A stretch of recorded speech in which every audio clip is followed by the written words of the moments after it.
It's been a while since our last member meeting, so it's great to have you all online today. I know there are some familiar faces here and some new faces too, so if this is your first member meeting as well, a special welcome to you.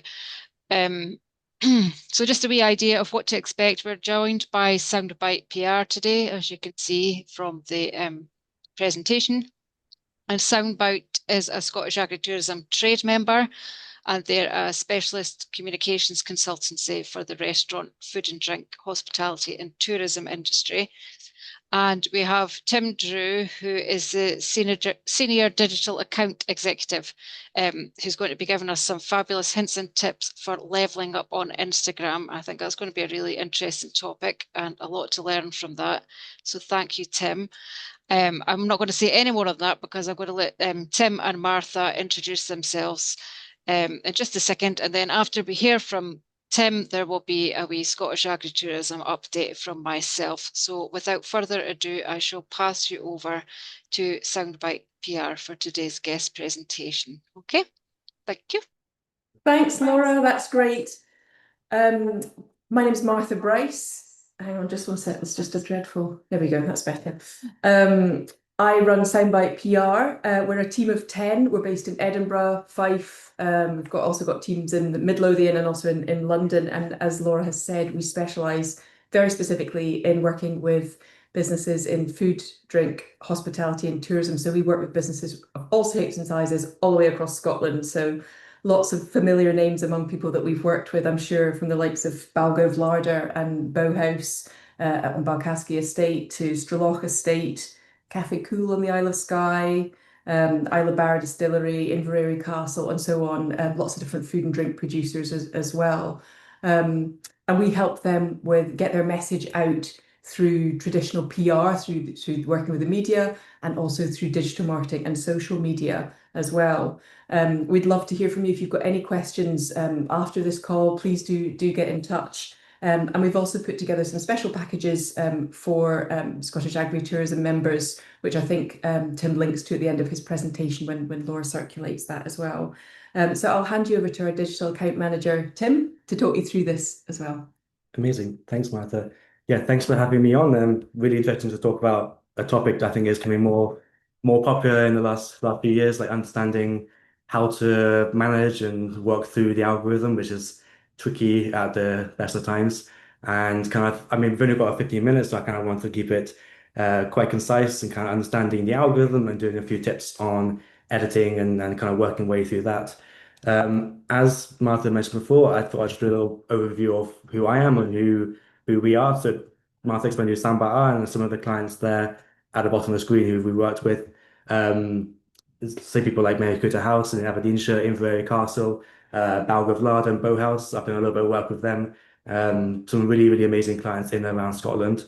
As well as for Soundbite PR, I've also had my own personal page, which when I first came to Scotland about 6 years ago, I think it had like 2,000, 3,000 followers, and now it's up to 155,000 followers. And I wish there was a way to say, oh, you can easily grow to that level really fast. I think that'll be make me a lot more money. But I think also there's a few good tips and tricks on how you can kind of use the algorithm to grow following and get more engagement on your posts. Also, if you have any questions at any point during the presentation, just put them in the chat. Martha's got her laptop right next to me, so I can kind of see them, but we can do them at the end as well. So whatever is good for you. And just a few examples of some of the videos. So basically, what I'm going to talk about mostly about Instagram and Facebook, more because I think that's the kind of platforms that I think most people on the school are going to be using. And some of the videos that I've created for clients, you can kind of see the similarities between the different ones. We'll talk about it later, but the main focus is they involve people. They're accessible for a lot of different people. So captions, they have text on it. It's engaging. It's quite fast paced. We'll go into the different details of why these have been quite successful videos for different clients. So we've had on the right, we've got Straloch, we've had Eastnick Market Garden. We did a video for them through Bowhouse, St Andrew's Botanic Garden, and Harajuku Kitchen, which is a restaurant in Edinburgh.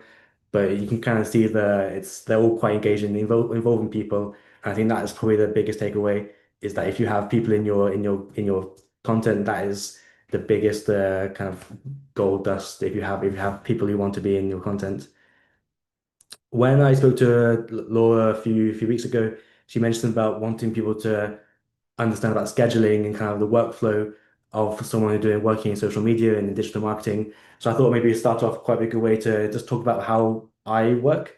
So when I start working with a client, always start with a digital audit. So audit looks over all your social media, all your website, demographics, ages, where people are from, and kind of from then you can build your toolkit, as we like to call it, or your content pillars. So the content pillars is probably the most important thing to have as a fallback when you start working on your social media account for your businesses, wherever you are, whatever kind of business you're in, whether it's a farm shop, a farm, or any kind of agritourism business, having a set of content pillars is probably the most important thing to have. So these can be kind of people, education, heritage, feedback, history, and from there you can kind of create ideas and have maybe spend a few hours to think about different ideas that you can have for social media. So you can talking about different key aspects of your business rather than not just talking about one particular topic. You kind of keep the content fresh and keep people you can kind of know what content for different demographics or your different audiences. This is a content pillage we did for a farm shop in Fife. Kind of shows the different aspects that we thought they should present and like kind of different ideas. So when you're thinking about what to post on social media, you can kind of fall back to this toolkit, and you can have always know exactly what you want to post and what you can post.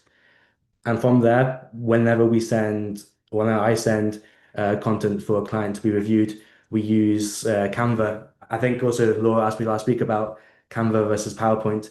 I think if you may manage to use Canva or know how to use Canva, it's a massive tool in your arsenal. It's really some people see it just as kind of creating graphics but really for organization and for storing your content and for like planning your content, there's nothing better than that. So once you have all the content ideas, you kind of put them into this planner, and it's so much easier than some people. I think sometimes people go straight into it and just kind of writing captions, doing posts on a whim. But also, I feel like sometimes planning ahead, knowing exactly what you want to post, so you don't miss certain ideas, certain days, so you can really plan ahead. We do this every week for all our clients, so it's in a clear format, so we know exactly when it's going to post, what kind of style of post it's going to be, whether it's in a video, a carousel, celebrating certain different parts of the business to plan ahead and kind of spend maybe Monday morning for a few hours to go through this is it saves so much time in the long run. And once you have this, we use Meta Business Suite. There are so many different scheduling apps and websites. A lot of them are paid. Meta Business Suite is not the perfect app. I think people who've probably used it before know it's a bit glitchy at some points, but at the same time it's free. You can use it across your Facebook and your Instagram, and you can really see the good insights from your page. So if you're doing monthly reports at the end of the month or looking at the stats and looking at different aspects of your business, you really have good insights, and you can kind of plan, and then you know that it's all scheduled in, and you don't have to touch it again for another week. Is there a planner in Canva? There's not a planner in Canva, but I use a template, which I'm more than happy to share a template at the end of this call, so you can see an example of how I lay social media out for my clients. And then a few top tips for beating the algorithm. So number one, using the app's features. Instagram is a fickle app where they want you to stay on their app as much as possible. They've got so many different features that the more you use, the more likely the engagement is going to follow.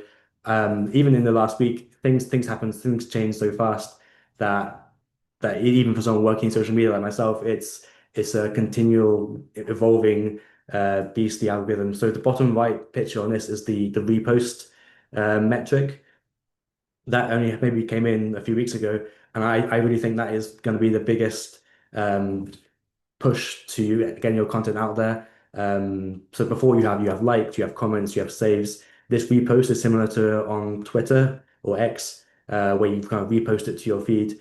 And I've noticed on my personal posts and on my client posts, the more reposts I've had on these pages on these posts, the higher the engagement has been. So I think when Instagram and Facebook launch new features, try and take advantage of these features and then that you'll probably see a growth in your in your quality, in your engagement, your reach. But yeah, so using Reels, there's also a new app called Edits. So basically, it's I don't know if anyone's used CapCut before. It's basically Instagram trying to launch their own CapCut version. And I've started to edit my content in Edits, and I have noticed that for certain posts, the engagement has been higher. So I think it's again, this has not been confirmed by Instagram or Meta, but I think from past experiences, when Reels came out, I was one of the first people to kind of use Reels in Scotland, in Edinburgh, and I saw my engagement go from about, I think it was like 500,000 to 7.5 million in the space of a month just by using the new features. So if you ever see things that new people are using for the first time, try and take advantage of that and use them for yourself as well. The awareness of trends come and go within 2 or 3 days. I don't know if anyone saw last week, there was the super wide angle shots being posted all across social media. The BBC, all the major massive companies were using them. And it wasn't a trend that was getting you loads more engagement, but it was one that everyone was using, so you kind of jump on the back of it. And now it's gone. So it was only there for 4 or 5 days. So if you missed your chance to join the trend after 24, 48 hours, you've kind of missed the train. So I would always have a look out for trends because these you can attach them to audios. You've got lots of people. The more trends you use, the more likely you are to kind of join in the trend and have that wave of engagement. And a website at the bottom of the page is social media today. So I use that every single week for updates on trends. I think it's a really useful website to kind of just have a look. It kind of looks on the updates on all different social media platforms. It kind of talks about new features that are up and coming, new ones that people have seen that have been working quite well. There's also kind of planners for, I mean, usually I do one for Christmas and how to kind of utilize your social media for Christmas marketing, which is actually a really, really useful one. So I'd recommend looking at that website if you have a moment. So I mentioned this before, but I think this is probably the most important one of the whole call is involving people in your video. That you are all the experts in your field. People follow you for your insight. And if you have a few people who are willing to be the face of your business or kind of talk, it doesn't have to be crazy long videos. The videos below are, I think, maximum 25, 30 seconds. But having people on the videos who are able to kind of show off what your business is about or certain new updates, it's so much better and so much more engaging than just a lot of text or loads of photos. Obviously, a mix of different content is super important, but having people there to kind of give a face to your business helps build rapport and is definitely a really useful way to engage your audience. So yeah, making it interactive. I think again, other than having people in your video is the most important thing. So having people click on your content, whether that's stories or posts, is vital to getting people to be interacting with you and your business. And there's so many different types of things you can do to harness this direct engagement. So polls, questions, quiz. I know for people for example, for Balgavlada, for example, in Fife, we told them to kind of start tagging their products on the stories on posts, so it kind of gives you direct access to your website. And then Instagram loves when people kind of click into your content because they'll see that, oh, if people are clicking into it, then obviously it's engaging and they'll probably share it to more people. We don't have to do this every day. I probably do for my clients a few poll every few days. We can do like a rough few questions. But I've noticed from the start of people not using it to using it, you can see stores have gone from maybe 400 people to over 1,000 people just by having people click on the posts. So any kind of way you can get people to stay on your content for more than a second, which is really hard, by engaging them through clicking, is a really massive gauge in how engaging your content can be. This is kind of a new one. So a few years ago, hashtags were massively important and again, this is kind of more towards Instagram than Facebook. Hashtags were a major way for you to reach different people and to reach new audiences. It's kind of changed over the last, I would say, 6 months to a year. in terms of keywords in your posts, in your captions, in your bios are way more important than hashtags used to be. So these kind of help people find you through search engines. The way you kind of have to think about what your audience are searching for and use the keywords that you think they'll be searching for in your content. And I've seen a lot of people on posts put loads of keywords at the bottom of your page. I'm not a big believer in that because I feel like it doesn't look completely organic, but I kind of integrate them into my content. So, for example, if I'm doing a post for myself about travel or exploring Scotland as a tourist destination, I would always use keywords like explore, visit, Scotland, Edinburgh, all the locations, all the places I've mentioned in the caption. So when people kind of searching for this, I'm kind of top of the list for when people search for certain things. So I think it's always a just a key way to think about what you're talking about, and but still use some hashtags, but the importance of them is nowhere near as important as they were a few years ago, where hashtags were 30, 40, 50% of your reach. I think now average from me and my clients is about 5%. And then keywords and kind of SEO friendly language is much more important than it used to be. And then collaborations. I think this is probably the most cost effective way of reaching new audiences and kind of collaborating between different people. And I don't see maybe enough of it for people in the agritourism industry. I think there's so much more potential for you to collaborate with your suppliers, your local businesses, if you attend different groups or have regional food groups that you're working with closely. Having the audiences come together to collaborate on content is a way that you can kind of double the reach in no time of your content. Um, and I think sometimes people think, oh, it's not interesting. People don't want to hear about the supplier that I have. But really, the small little stories sometimes are the most important thing people actually really want to hear about. So if you collaborate with different influencers or different businesses, you kind of build a community, you build a rapport between different demographics. For example, if you want to reach if you're targeting different people, you can kind of collaborate with businesses where you want their audience to see your work. And really, I think it's a good thing to seek out um, yeah, and try your best to collaborate with as many people as possible. I think it's a really good way to reach new audiences. And then yeah, moving on to editing, I feel like we haven't got a crazy amount of time, so I want to leave time for questions at the end. But I think, as you know, when people scroll on Instagram or TikTok or YouTube or Facebook, the amount of time that people have before they scroll to the next video is shockingly small. That people's attention span is not the best. And in Instagram, for example, I think it's 1.4 seconds until if you don't capture their attention in that time, you'll scroll on to the next video. TikTok a little bit longer, and so on and so forth. I think the best way to kind of advise on this is to think if say if you're making a cake, show the finished product first, and then kind of move into the process of how you made this cake. This is a metaphorical cake, but always have the first 1 second as the best clip of your video. I see a lot of sometimes businesses kind of doing a slow pan of the sky or slow pan up, and it takes about 4 or 5 seconds until you get to the amazing shot of your, I don't know, Christmas decorations or the person talking, or it takes a while. That 1 second or the extra second that you take when the video isn't showing something interesting or engaging can really be the difference between someone scrolling on and watching 10, 15 seconds. So yeah, so try and when you're focusing on content, think about the first few seconds of your clips.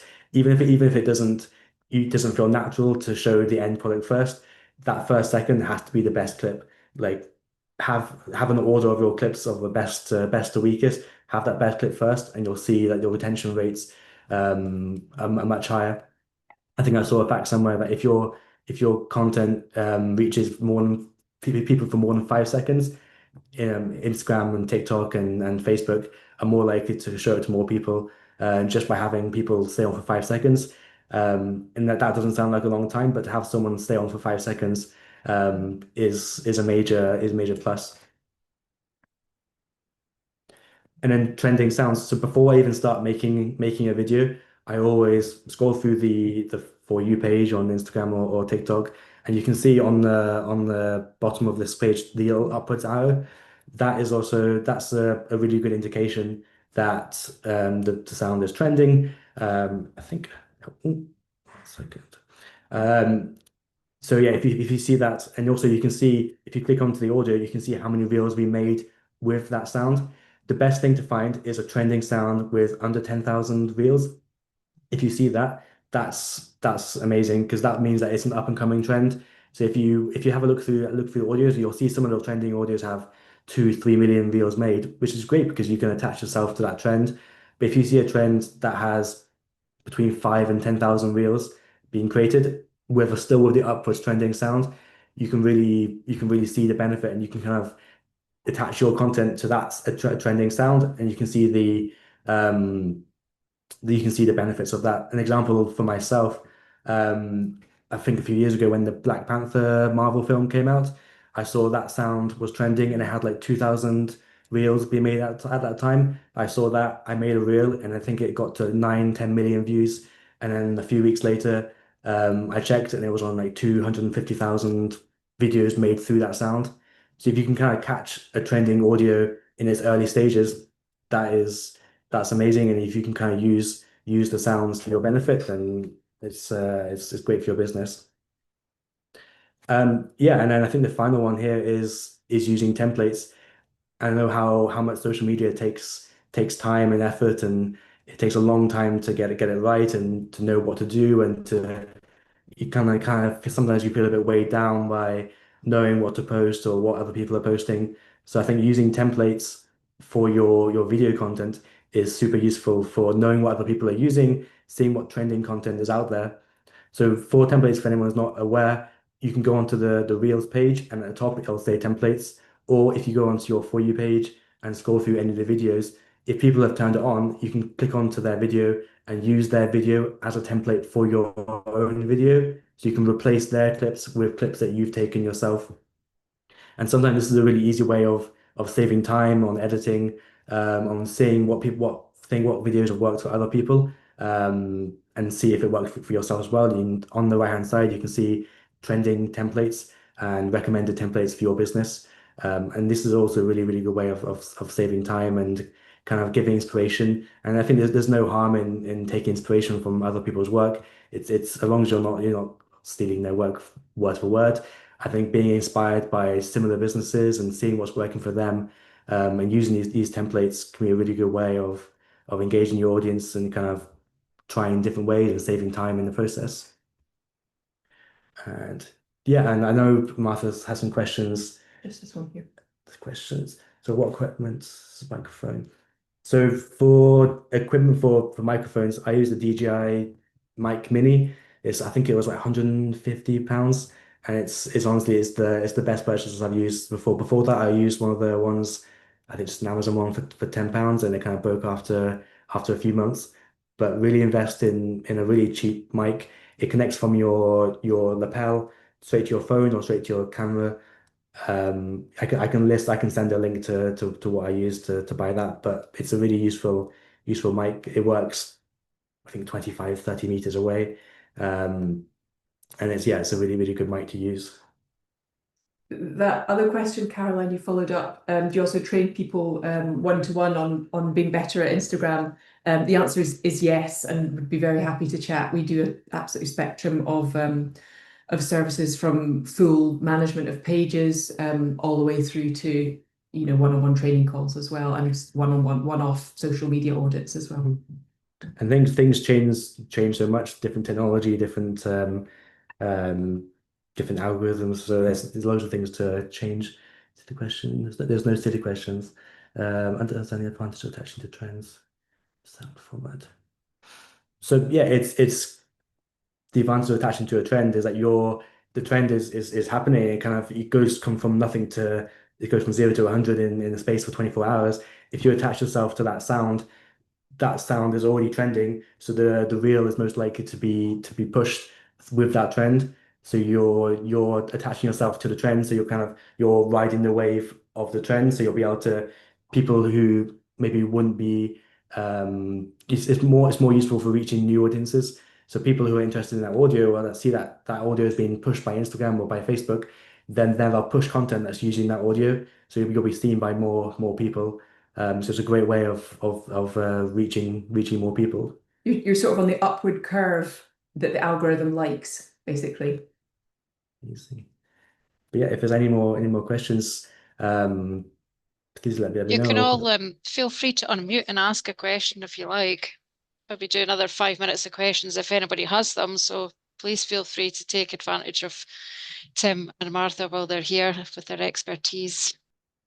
And I realized that was a super quick, and there's so much more to talk about, like real editing and how to edit everything perfectly and know how to use that. So there's is a very quick preview. But yeah, just feel free to ask. Hi. Keisha, your hand up. Thanks so much. Can you hear me okay? Yeah, I can hear you. Yes. I suppose it was a question about thank you first of all for a really interesting session. I got lots of points there. I try to post on a variety of platforms, but it's a very I suppose unprofessional look, which I quite like. I quite like it's more of a I don't want to use the word authentic, but just off the cuff type thing. But I'm obviously aware I'm not necessarily being very efficient in terms of saving time and that kind of thing. But I just wondered, in terms of audiences or the algorithm, how do more professional looking things get pushed more than less ones? Or is there any kind of data about the impact of the different approaches? Thank you. I think you made a really good point that sometimes using your phone or using like an iPhone instead of using a £10,000 camera can work better. And I really think there is definitely a benefit of using a mixture of I say low quality, but using your phone content and using high quality images. I definitely think there's a detriment to using your phone. I've seen a lot of amazing successful accounts using kind of the non-professional type of content and being super effective.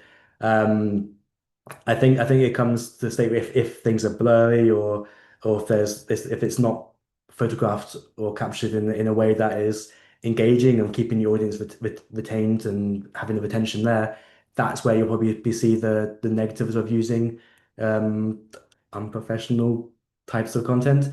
But really using cheaper and easier, more accessible equipment and content, it really is a benefit.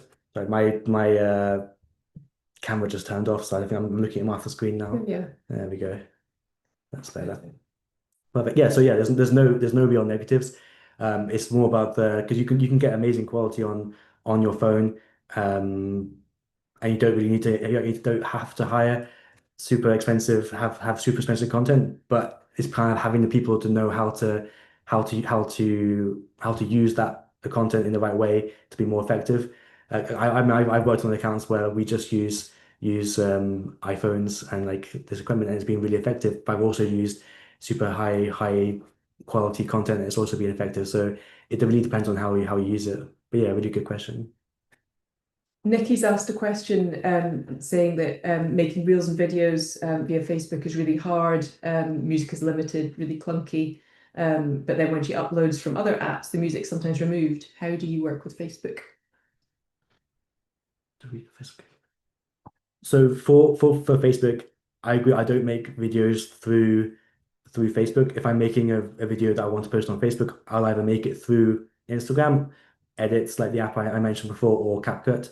Then it's kind of a more of a I'm not sure if this is the way that everyone does it. It's the way I do it.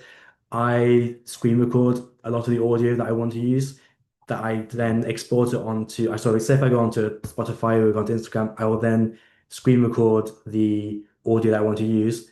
I will upload that onto my editing software. So I have that audio into CapCut, for example, or to edits. I'll then be able to put the videos I want to make over that audio and upload it to Facebook because I agree with you. The audios on Facebook are kind of like the copyright-free elevator music, which is not always the best.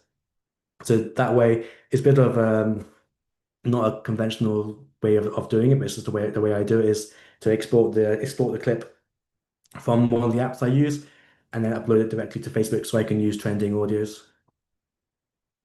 And Laura's saying, Sometimes editing the music Instagram when quality is poor. I don't know. I'm sure you're doing it quickly, but when you export it, you can export it in 4K.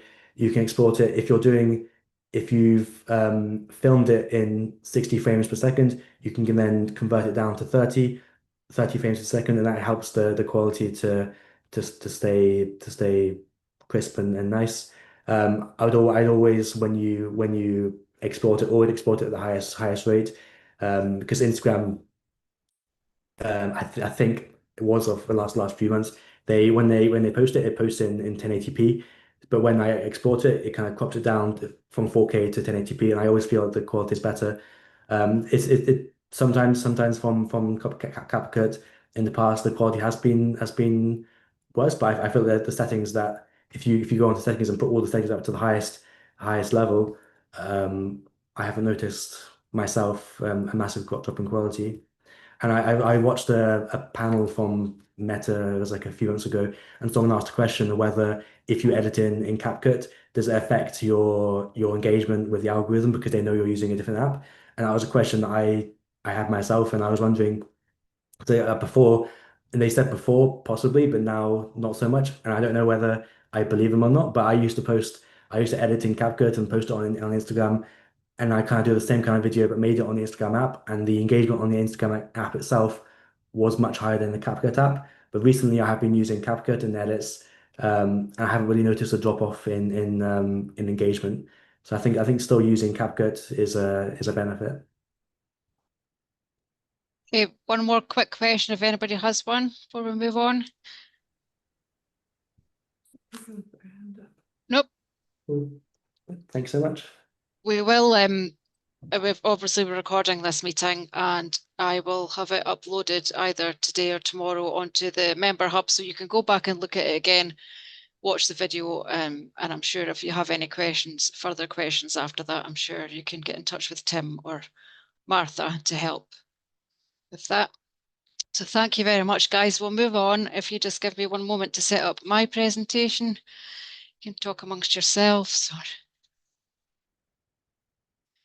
Bear with me.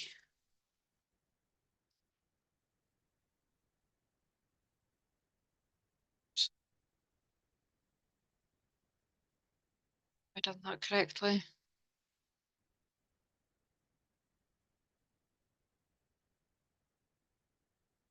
Right, that looks good to me. Everybody see that okay? I'm going to take that as a yes because I can't see you, but I'm assuming that you can. So thank you very much again, everybody, for coming along today. And thank you so much to Tim and to Martha from Soundbite PR for delivering that presentation. In case you're not aware, Scottish Agritourism is very well supported by our trade members who offer a variety of services. So if you're looking for a new supplier, please don't forget there is a supplier search in the member hub on at goruralscotland.com/member. And trade members appear in the top of that supplier search. So there's a good mix of support available: lawyers, accountants, marketing people, PR people, coffee suppliers, trailer builders, and much more. So you'll find that in the member hub. So don't forget if you're looking for somebody to check there first. And also if you do get in touch with them, please tell them that we sent you because it's good for us. So a couple of highlights from the past couple of months and what's coming up in the future. So you may all be aware that the regular Scottish Agritourism map has been slightly delayed. We had some challenges with staffing sort of over the summertime. So we had to delay work on the annual map, but I'm pleased to say that will go to print before the end of this week. So we can expect distribution, I would think, from the middle of October. And this will be the version of the map that is distributed at the global conference next year. And throughout next summer, there won't be another update before them. So this is a really important map. And unfortunately, we're not able to put this into Visit Scotland eye centres this year for obvious reasons.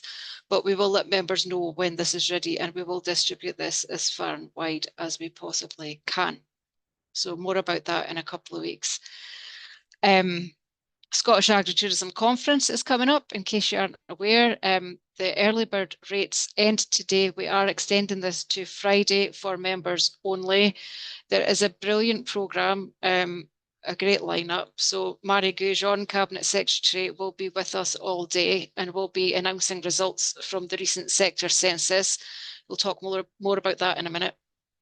We're also launching an agritourism sector health and safety guide for our members, which has been put together with support from Scottish Rural Network, and there will be a session focused on this. There will also be a session from Scottish Agritourism members who have diversified not only their farm business, but their own careers, including a former insurance broker, digital banker, and a nurse. And as usual, there will be a session from participants in this year's Agritourism Futures programme, focusing on the future of agritourism.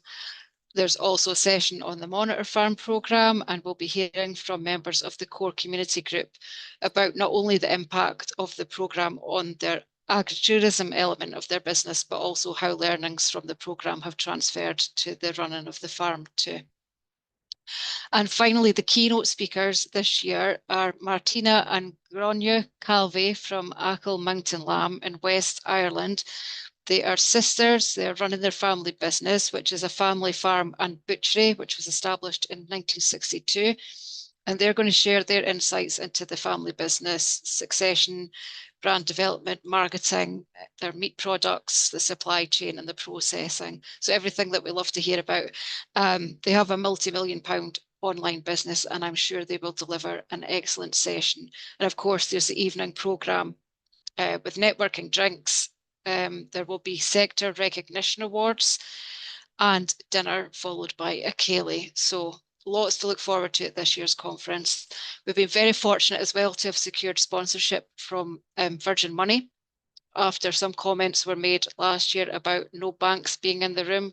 We're delighted to have them on board, and we hope that the head of Scottish Agriculture for Virgin Money, Stephen Buchan, will be involved with our Agritourism Futures programme this year as well, and he'll be giving participants advice on business plans and funding, which is a really exciting addition to this programme. And that brings me on nicely to talk about the Agritourism Futures programme. We are recruiting for this year's cohort. This is the 4th year that we've run an Agritourism Futures programme around the conference, again with support from Scottish Rural Network. And we have funding for 20 young agritourism entrepreneurs. In this case, young is under 40, to take part in a development programme, which includes a full ticket to the conference, sector dinner, and a 2-day workshop in Edinburgh. And 1 day of that is facilitated learning, and 1 day is visiting the Scottish Parliament to meet with MPs. And the dates for that this year are the 12th and 13th of November. And on the first day, the group is also joined by Scottish Agritourism destination leaders. And this is an excellent opportunity for training, development and knowledge exchange both ways. It really is a great opportunity for young people in the sector. So if there's a young person in your family or your business that you think would benefit from participating, they can contact me to find out more. And there's more information on the Scottish Agritourism website too. And we will be closing applications for this soon, so we can get on with organising it. So please, if there is anybody that you think should apply, please let them know and ask them to get their applications in. So a little bit about Scotland's agritourism census, which closed to entries last Monday. And I think Caroline's going to speak to this, if Caroline is out there. Yep. Hi, everybody. Thank you very much to everyone who did take part in the census. The information, the data is so important. The reason it's important is because our kind of part of the bargain, as it were, is to prove as a sector how motivated we are at sharing how valuable agritourism is, not just to our business and our families, but our local communities. So we can only tell the government and others how important agritourism is if we all collectively take that time and share our data. So we did have a kind of cut-off point of 200 finished surveys, and we made it to 202 only by the skin of our teeth. Most of you know that at 3:30 in the afternoon, before the deadline, we were still at 187. So if we didn't get to 200, they may well have kind of pulled the plug on a lot of the activities that's going on, the national strategy and things. So I'm so grateful to all of you who did take part in the survey, and we really appreciate it. We have various stats back, not in terms of the whole data at the moment, but we have been able to look at the participation levels for different local authorities, which range from about 5% of all official businesses in agritourism up to 63% in different local authorities. So one of the things that we want to do, I mean, this is only going to be measured again in 2030, which is the end of the national strategy. But between now and 2030, I think the data on the engagement has showed us that we do need to kind of work on building relationships with people that we don't have relationships with in certain regions of Scotland. So as Laura said, the value of agritourism to the economy will be announced at the conference by Marie Goujon on the stage. The last time in 2022, it was valued at 170 million. The target by 2030 is 250 million. And what happened the last time in 2022 was that the census was also open to people that were just starting a business, which is absolutely fine data, but we this time just had people that were already established. So I'm hoping that the 200 people that took part this time, we had a lot of the larger businesses in agritourism take part for the first time. So hopefully we're moving away from the 170 million towards the 250 million. But please be in the room for this. It's I've got my fingers crossed it's going to be really good announcement for our sector. And there's another thing that we have been working on for 2 years with the Scottish Government to support the sector, which we are hoping will go over the line and be announced at the conference. So that's all I have to say just now on the census, other than the economists from Visit Scotland are now calculating things like the total turnover, the employment impact, the visitor numbers, which will be in their millions of people coming onto farms across Scotland, generated by agritourism and farm retail, and the capital investment in the sector. Thanks, Caroline. So moving on, most of our members will know and be aware that we have our Scottish Agritourism WhatsApp community up and running, and there are some brilliant chats going on in there. So it's just a reminder to our agritourism members, if you're in the WhatsApp community, you should join the chats that are relevant to your specific business. And entry to the business type groups, so for example, accommodation, tours, etc., weddings and events, is only approved if a member has an active business stream in that area or has planning permission to develop. And I would add to that, if you have been rejected from a group, but you think you should be in there, let me know. It might be that we're not fully up to speed on what you're doing at the moment. And it's great to keep in touch anyway and let us know what's going on with you guys. And we are being quite strict about the segmenting in the groups, because we want everyone to get the absolute most value from them. And it's also not possible to join a different regional group from the one that you were originally placed in, because that's that's how we segment our members into the regions. And we definitely encourage you to make the most of the new groups, explore them, and let us know what you think. And please do take a look at the guidelines if you need to refresh your memory on that. And also, if there's anyone else in your business or family team that should be in the WhatsApp groups, you think might benefit from them, just let me know and we could add them in with their permission, obviously. So I'm handing back to Caroline at the moment for the Monitor Farm. There's a couple of Monitor Farm events coming up.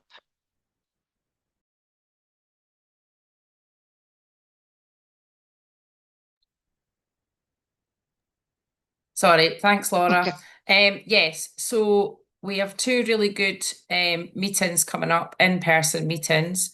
So there's a lot of people within our community who are at the stage where they're moving from a one-man or one-woman band to taking on that first employee or taking on that first manager to help them in the business.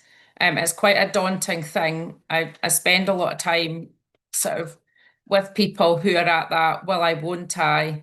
It's a big step to take. So we have a meeting at Bowmere Farm in Lanarkshire with Sarah and Tom Parker there about employing staff and taking on a manager for the first time.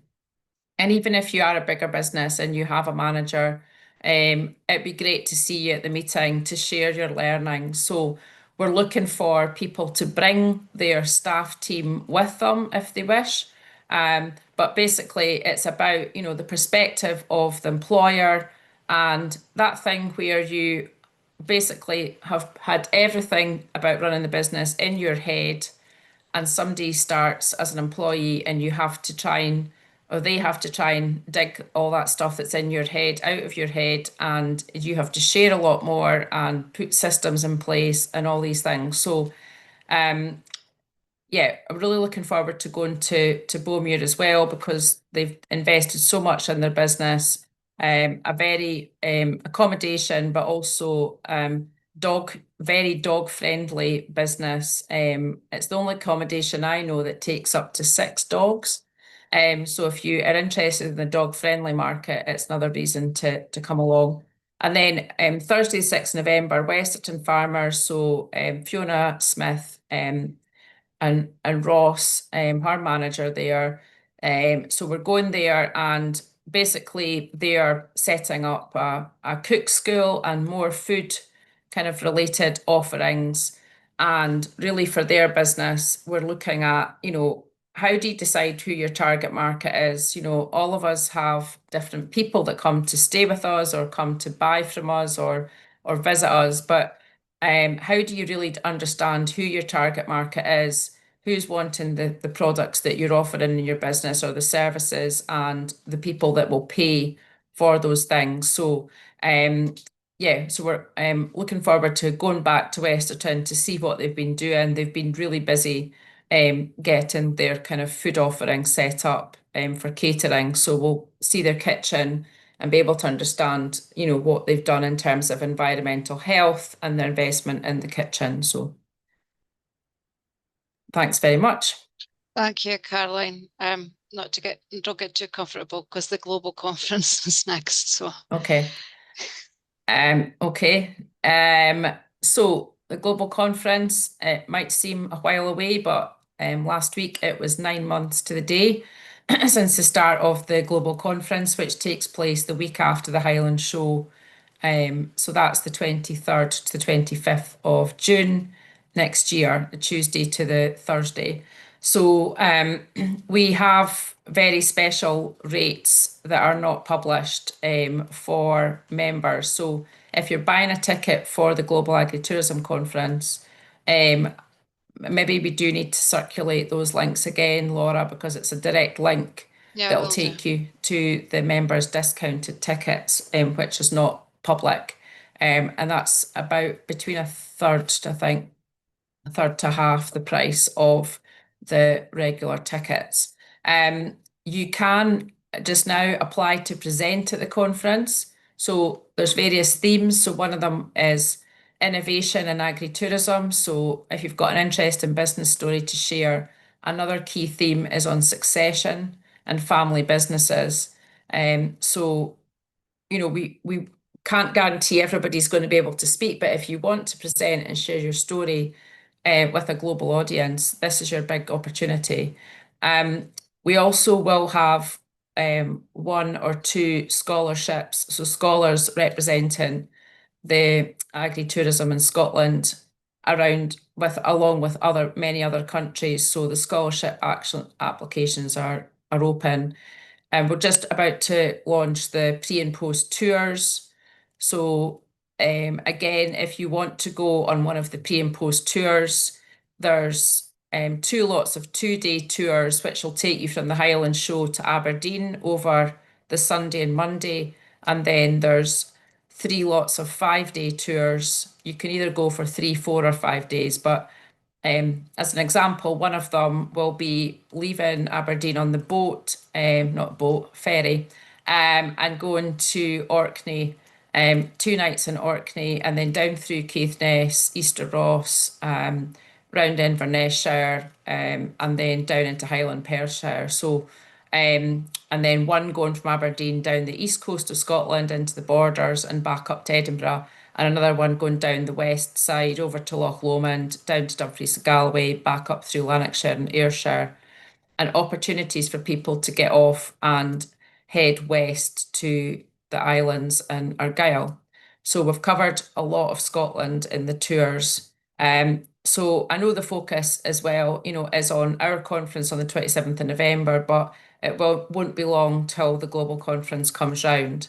So please do get involved. It combines our conference next year, so there'll be no November conference for us next year. I'll be on a desert island somewhere drinking gin once this big conference gets out the way. So this is our conference as well next June. Thank you. Thanks, Caroline. You can stand down now. So I just wanted to add as well, the next member meeting is on Tuesday, the 28th of October at 9 a.m. And this will be the members' AGM, where we will be sharing the 24-25 accounts, and we will be talking about the future direction of the organisation. We would really love to have a good turnout from members for this, so we can update you on all of our plans. Conference regulars will be aware that we usually have the AGM at the end of the conference, but because we only have a 1-day conference this year, we don't want to cut into that time, and it'll be a lot more fun doing it without a hangover as well. So it's an opportunity for members to ask us questions, to ask questions to the board, and just be aware of the plans. So you can register for this now. There are details on the website, and we will share the registration in the e-newsletter for the next couple of weeks as well. So just a quick news roundup to finish. If you follow our social channels, you might be aware of these things. Last week, Caroline, very exciting, delivered a lecture to students at Edinburgh Napier University. That was part of their undergraduate module in International Tourism Policy and Planning. So the students are using Scotland's agritourism strategy as part of an assessment, which is really exciting. And they have selected an area in Scotland that they're challenged to think about the context of the community and its resources and develop a local destination plan on agritourism that aligns with our national objectives. So Caroline was invited along to talk about Scottish agritourism and the strategy to help bring that assessment to life for the students. Also last week, there was a meeting of the National Agritourism Strategy Board. This is the group who collectively support and collaborate towards meeting those national strategy targets. Caroline co-chairs that meeting with Mary Goujon. And around the table, we've got the 3 enterprise agencies, Scotland Food and Drink, the Crofton Commission, Visit Scotland, and the local authorities as well. So it's a really great meeting, and that meeting particularly highlighted some great examples of collaboration between Scottish Agritourism and the other agencies, particularly Visit Scotland, South of Scotland Enterprise and Highlands and Islands Enterprise, things that have been done recently to support Scotland's agritourism sector. So that was really nice to hear about these things.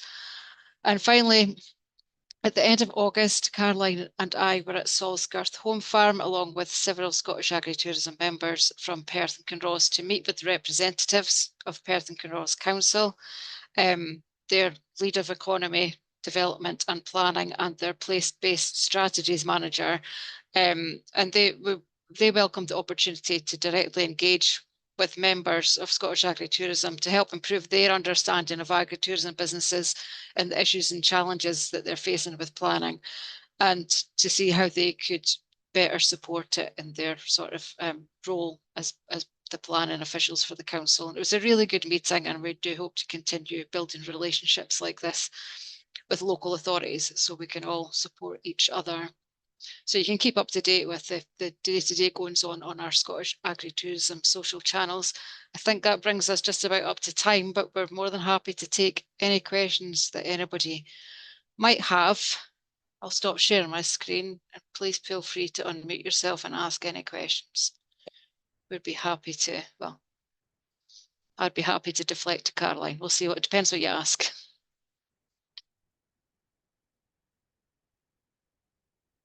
No?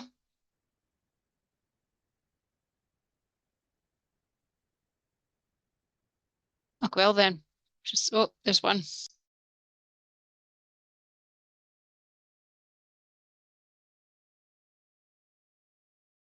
Keishi, did you want to ask a question? Yes, sorry, I'm not sure, never sure how to pronounce your name. It's Keisha. Yeah, you did really well. Keisha. I put it in the chat. I was just wondering if perhaps we could have a part of our WhatsApp chat for people to advertise events or stuff that they're doing. Obviously we're using this group as a way for the people who the trade members to advertise their bits, but I'm also conscious that we have events or courses or workshops and so on that maybe other people in the group would like to know about. So yeah. Thanks. No, you're more than welcome to post them into the general chat. Well, Quite a few people. Do you mean a separate thread? Yeah, because just events. Sometimes wonder if the general chat's really useful to be more about these are questions we have, and then the events bit is some people may never turn it on. They may not be interested in seeing what other people are up to. Kind of like a notice board then. Yeah, I suppose. Yeah. Okay. Yeah, we'll take it on board. Thanks. Take the board on board. Yeah, I think there is a wedding and events group, but that's more for people to get support. That's more the people that are doing pumpkin festivals or who do corporate events or whatever to sort of share business things. But you can also, as Laura said, just put anything in the general announcement area. And so, yeah, for people to support each other by coming along to your event.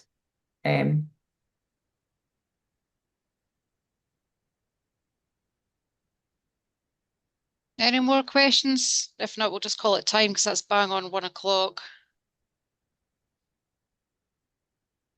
Nope. Yeah, looking forward to hopefully seeing you all at the conference.